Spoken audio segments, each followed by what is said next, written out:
This course is designed to enable the student to describe why it's important to complete prerequisite work before taking action on a live customer network, describe how to apply the Ask Yourself principles in your daily work, and finally describe how to improve service excellence and our customers' trust when they allow us to work on their networks.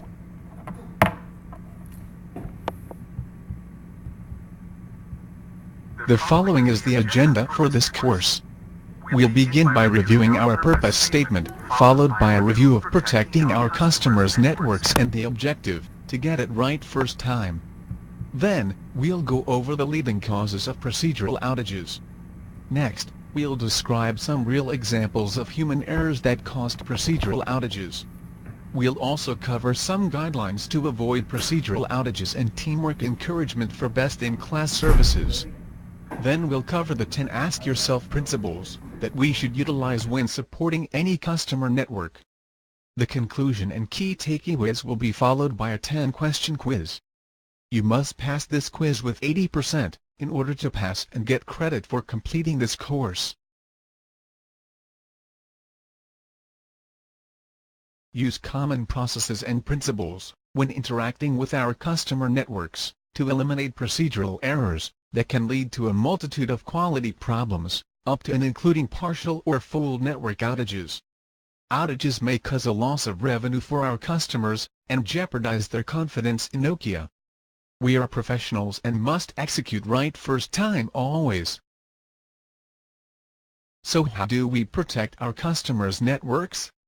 Although any type of Nokia attributable network outage is devastating in the eyes of our customers, procedural errors that are otherwise avoidable are the worst. Network reliability is a regular topic at executive meetings with many customers. One procedural outage can overshadow multiple software-caused outages. Some customers actually track procedural outages separate from all other kinds of outages, because they are so important.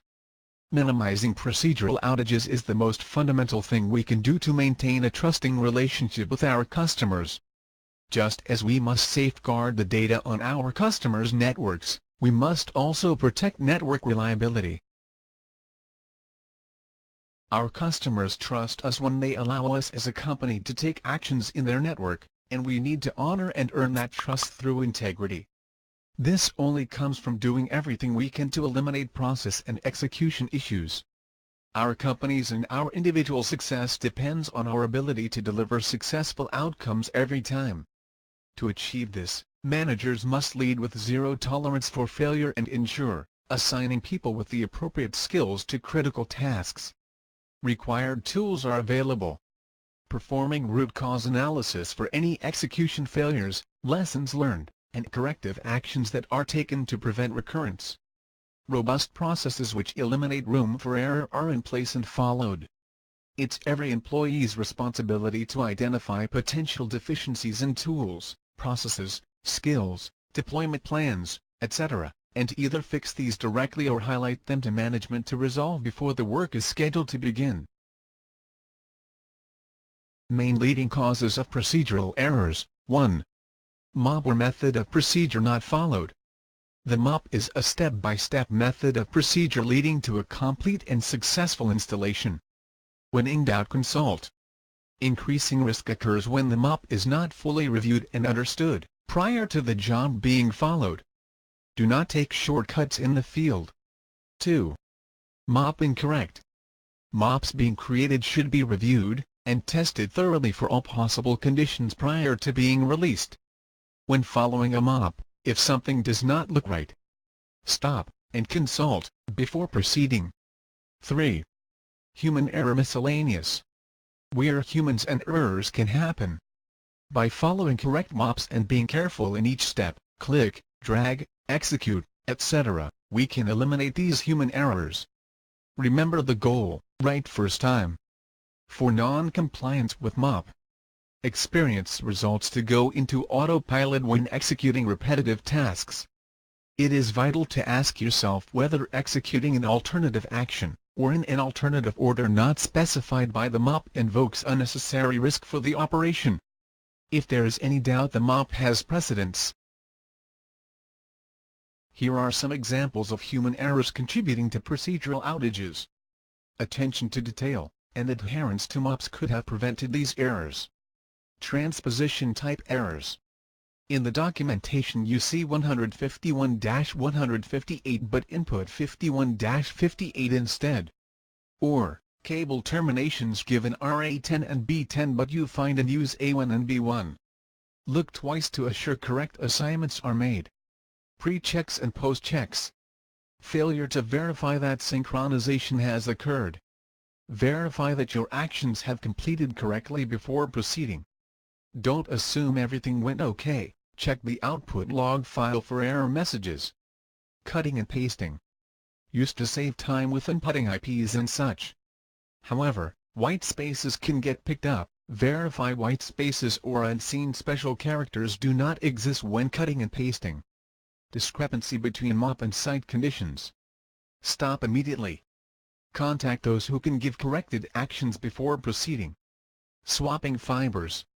The fibers between switches and 7750s become swapped when terminated incorrectly on one side. Verify labels and terminations on both ends prior to proceeding to the next step. Double-checking is vital. Repairing bad fiber connections.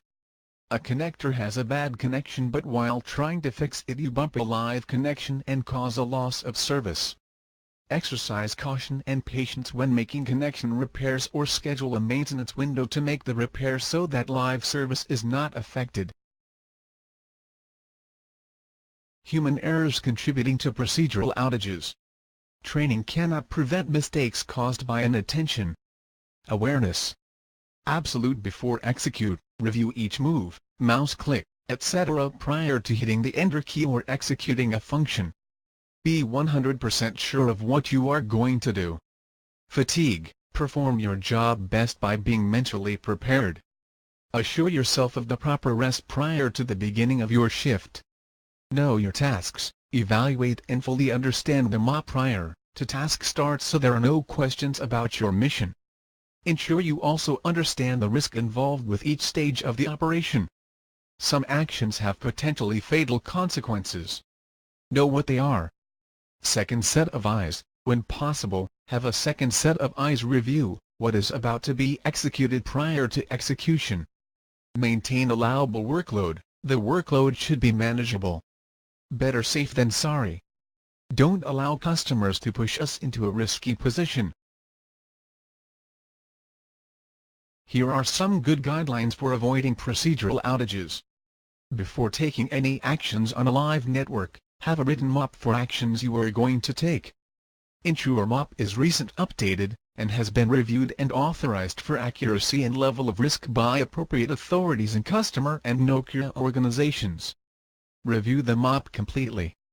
Ensuring all steps tasks risks are understood. Ensure that the Ask Yourself principles coincide with the MOP steps from start to finish. Ensure action has been scheduled as required, and appropriate organizations know what work will be done. Note: any task on a live network should be deferred until the maintenance window, unless there is an urgent system impacting need or absolutely no risk-taking actions on network element that cannot impact rest of network. When working on a live system, the rollback procedure must be understood and prepared for immediate application. Ensure that you have the right skills or knowledge to accomplish the task or have sufficient SMEs actively participating in the effort. Ensure that you know your escalation path should something not go according to plan. Be aware of a backup plan for each action you are about to execute. Follow the MOP. In order to become best in class, it takes teamwork from start to finish. As the customer's order comes in, it takes a team to carry it through to a successful completion. Input right first time. From the analysis of an order to the engineering of the equipment order specifications. Site surveys, drawings and site records must be accurate. Port assignments, cable designations must be clearly marked and accurate. What is provided up front ends up in the field where it counts most. Output right first time. From the proper shipping of materials to the precise online configurations. From the installation to the integration and technical support. We must assure that all work performed is done with the Ask Yourself principles leading us through each step of the way. Protect our customer networks. It takes a team. Let's now walk through each of the 10 Ask Yourself principles. For Principle 1, ask yourself, do I have the proper access permissions for the environment I am about to enter? Any action on a customer network must be approved. Access permission may relate to physical location or remote access. For physical access, ensure that you've worked with the local operations supervisor and corporate real estate supervisor to obtain the required IDs. Do you have your company provided ID? Are you displaying the required IDs? For remote access, ensure that you've worked with appropriate IT staff to obtain the appropriate login password etc. for your personal access. Sharing a login password is not permitted.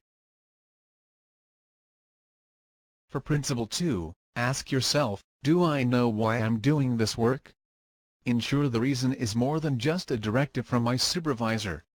Understand the impact the work has on our customers' network reliability and the customers they support. Understand the proper sequence in which the work is to be performed. A clear understanding of how my work impacts the customer's network is important so that I can evaluate risk. Next is Principle 3. Ask yourself, have I identified and notified everybody, customers and internal groups, who will be directly affected by this work? Be sure to notify all remote locations that may be impacted, and identify other organizations that may be impacted by this work. Coordinate changes with other groups to avoid overlapping changes. In case of overlapping activity which is ongoing or planned in connected equipment, that should be understood and risk assessment approved for simultaneous actions for both work packages.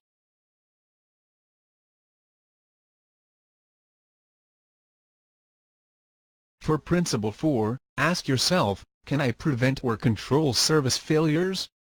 Survey the work area and place appropriate protection around the area. This could include physical barriers, such as safety cones or rubber matting, or computer-based like informational messages or password restrictions. Ensure that the methods of procedure MOP contains accurate descriptions of each work activity. The MOP should include test sets and monitoring devices that will be utilized during the process. You should also review and test the MOP in the lab. Obtain a clearly understood and tested fallback plan. Have an escalation path for technical support in case an interruption takes place, or lasts beyond the documented time. You should also determine a management escalation path internal to Nokia, to notify the appropriate personnel, if the activity deviates from the plan.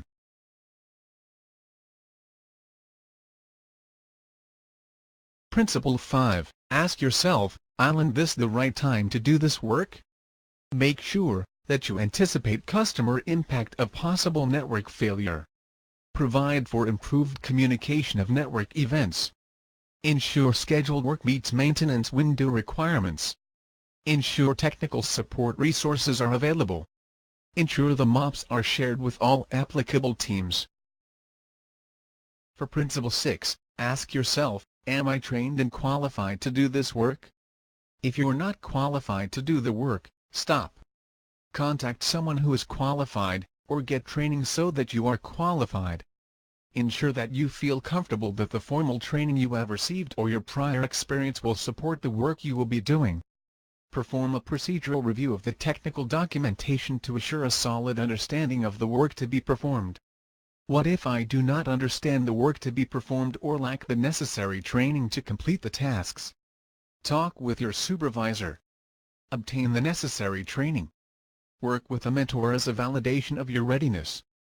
Ensure your training records are accurate and up to date. Principle 7, ask yourself, are the work orders, MOPs and supporting documentation current and error-free? Verify the issue numbers and dates of all documentation that will be used to support the work activity. Read through the documentation at least once before beginning work to verify the content. When applicable, perform a dry run in a lab on the MOP. Principle 8, ask yourself, do I have everything I need to quickly and safely restore service if something goes wrong? Make sure that you know who to contact if something goes wrong. Have the tools available on the job site that may be required to restore service. Verify the availability and locations of hardware items, products to be touched, spare fuses, backup power and circuit packs. Know how the fallback process affects the network and inform others of potential scenarios. Have a fallback plan ready and prepared before starting the operations. For Principle 9, ask yourself, have I walked through the procedure? Complete a walkthrough at the start of each shift for which work is to be performed, as well as whenever personnel changes occur. Make sure that you understand the procedures and your responsibilities. Verify that the procedure makes sense. Does it follow a logical sequence of steps? Is it complete, and is it safe? What could happen if you don't walk through the procedure first? Well, that could result in interruption of service, customer dissatisfaction, damage to the equipment or building, additional hours of work to troubleshoot problems, weeks of work repairing customer relationship, lost revenue and costs of repair, personal injury, safety hazards and decreased job security. Finally, Principle 10. Ask yourself, have I made sure the procedure includes proper closure, including obtaining clearance and release for the appropriate work centers? Contact the center and make sure that you know what needs to be done when the work is completed.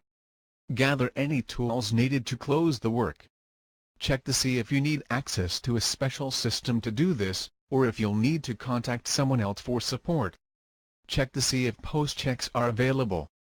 If so, use them to compare with pre-checks to ensure that you've completed the work correctly, and not introduced unintended effects. In conclusion, the Ask Yourself principles are valid for every employee or subcontractor who may have access to a customer network. These principles must be reviewed every year. Each individual has the capability and responsibility to identify and report process and procedure improvements. Root cause analysis (RCA) should be completed. Corrective actions should be implemented to prevent reoccurrence of the same problem in the future. To receive credit for this training, you must complete a short quiz. It will help you to reflect on the content of the course and to evaluate your personal learning success. To complete this course successfully, you must answer at least 80% of the questions correctly.